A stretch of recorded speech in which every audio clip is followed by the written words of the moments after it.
It was the middle of the night when I heard people screaming and people walking up the stairs. I woke up and turned on the light and went to see if anyone was outside or in the hallway, or if it was my brother messing with me. But no one was there. I went downstairs and brought up my dog so he could keep guard.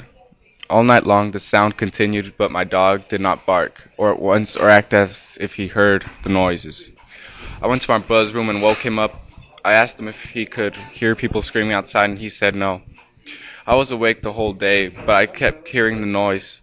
Finally, there was silence. I looked out of my window, and all I saw was the darkness of the night. It seemed mysterious in a way, not knowing what is going on out there.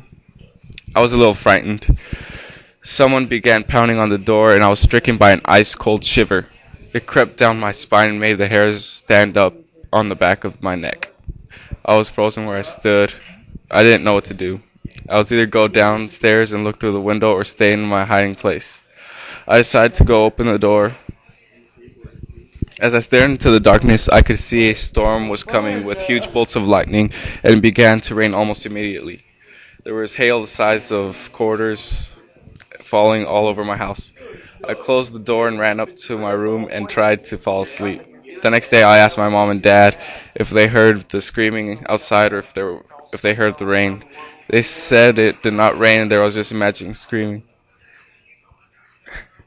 They wanted out to explain that our house was built on an old graveyard and that a bunch of evil things had happened on the land before the house was built on it. Then my mom started telling me stories about La Llorona, who killed and drowned her kids and keeps looking for her children even though she killed them.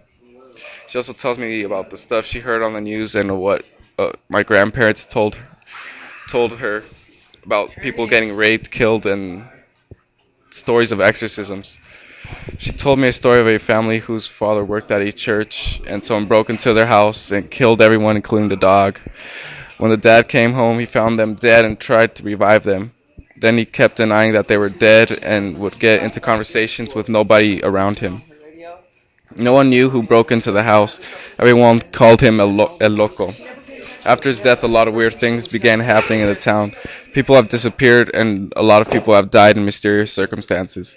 Since then, we moved away, but we always are reminded by where we once lived.